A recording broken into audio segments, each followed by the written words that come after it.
What's up, guys? It's Dominique The Soul Proponent. Today, I want to explore this idea that the soul is us, this topic, because it's not a very talked about thing. It's not very popular. There's not a lot of information about this, but I think it's important because without knowing that the soul is us, we're just going to be lost looking for salvation in Jesus, looking for heaven outside of ourselves, looking for God everywhere except where God could be found.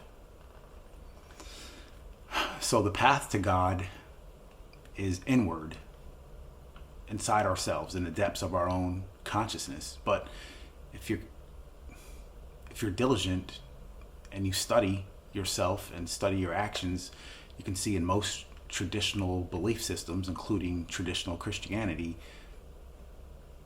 God is outside ourselves. Heaven is outside of ourselves. In the future somewhere, we're always reaching and grasping somewhere outside of ourselves. But the soul is us. The truth is, what we're looking for is inside of us. What we're looking for is us, basically. The soul is heaven and salvation and God combined into one.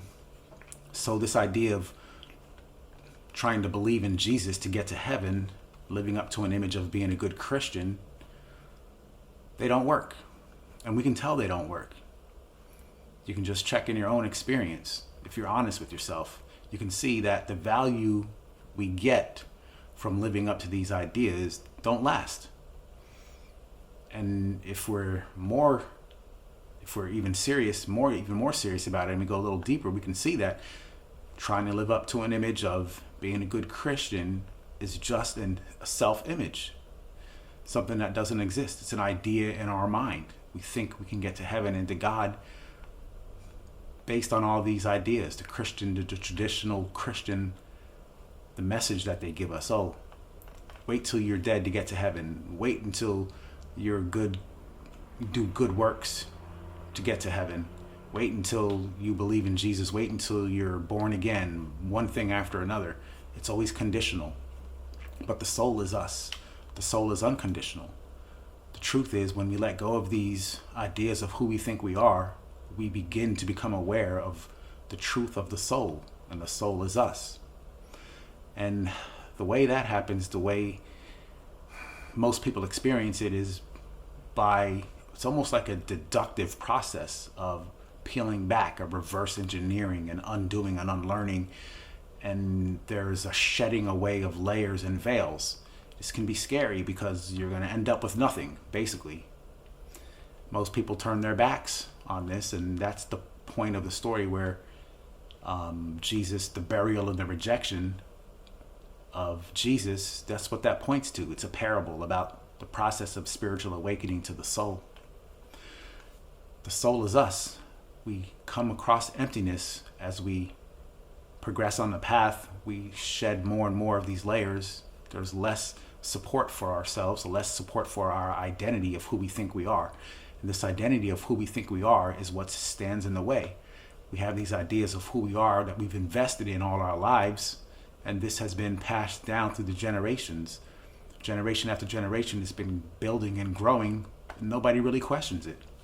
We think this idea of who we are, this identity, our history, our cultures, our traditions, our education, all of these things make up like a composite idea of who we think we are. And this is the false identity, which can't be there unless there's something there to make a contrast with this, the true identity, the soul of who and what we are. The soul is us. It's emptiness. That's how we experience it at the beginning. So this identity of who we think we are, being a black man or being a star athlete, being a good student, these are just ideas. We shed layers. We discard these ideas of who we think we are, and we become more aware of emptiness in our consciousness, more aware of not the content of our consciousness, but the field that holds the content. We become one with this emptiness. It absorbs us, it erases our identity, and there's nothingness, there's openness, there's blackness, it's a void, and it can be terrifying. This can reinforce the identity of who we think we are because we're scared and we need something to hold on to. This identity gives us a foundation. We don't see how attached we are to this false identity. Once we start to let go of this false identity, the attachments to it melt little by little. And there's emptiness, nothingness, spaciousness. That's at least the beginning awareness of the soul, of who and what we really are. My advice is to allow the emptiness, allow it to be there, because it's the truth of who and what we are. It's a part of us.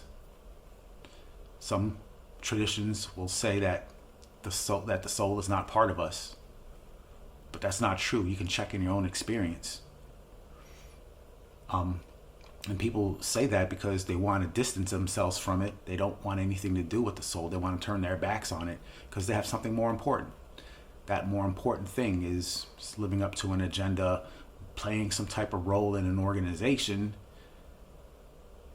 and they think there's some type of value in that, in perpetuating the current system of humanity, civilization, commerce, business, advancing technologies, advancing evolution. Yeah, that's all good. I'm not saying that's a bad thing, but that's not the truth of who and what we are. It's just a small part of us. There's a lot more to us. And if we think that's all there is, we're going to suffer. So it's really a detriment to humanity to perpetuate the idea that all we are is, be a good Catholic and believe in Jesus, a follower of Jesus. Yeah, that's all good. Again, that's nothing. I'm not saying that that's anything bad, but hanging on to that and being attached to it forever is not the path. It's not the entire truth. It's only the small part of the truth. So we need to know the entire truth of who and what we are. There's a lot more to us, to the human soul, than people realize, and it's not common knowledge. So my message is that the soul is us. It's our truest identity. This is we won't know until we have the actual awakening experience, but it's basically a calmness. It's everything we've been looking for. All the value that we're trying to get from living up to an identity of being a good Christian. The value we're trying to get from getting a new car, getting a new promotion, having a family, the American dream, blah, blah, blah. But this is the true version of the value we think we're going to get from the false ideas that we're living up to and the images that we're living up to on a regular basis. The soul is,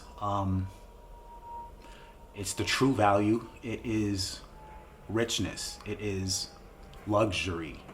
It is heaven, salvation.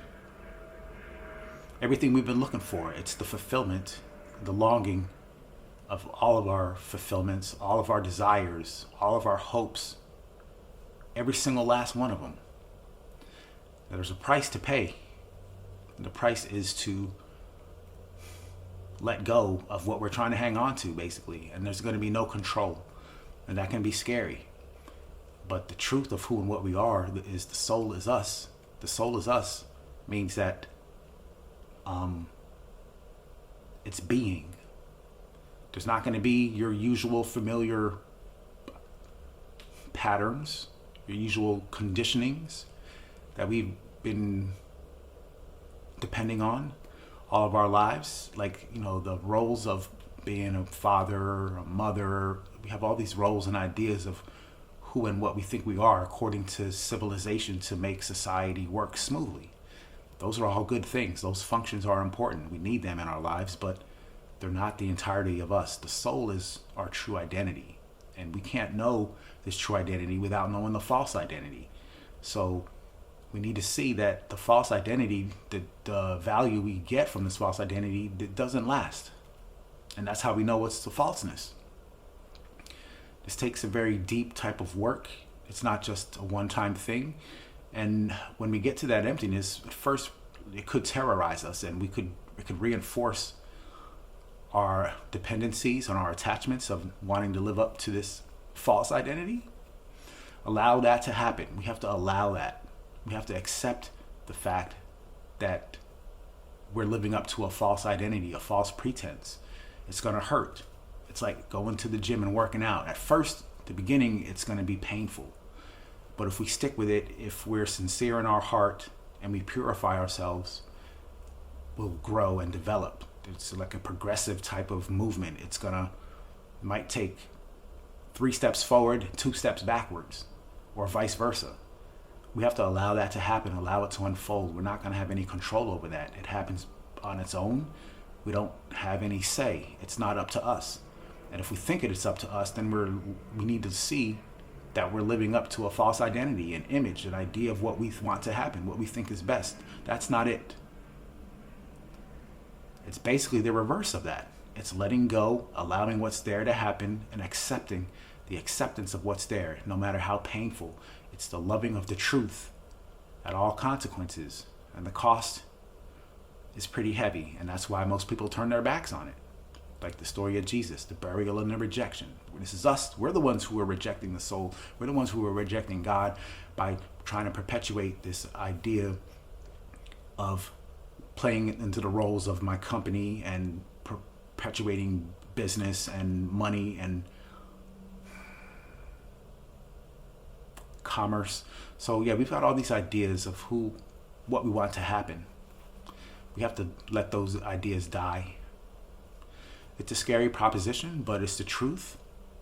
The truth of who and what we are, the value that we get from that is infinite. It is way more valuable than this false version of value we're trying to get from living up to these ideas. The soul is us. Being a Christian is good.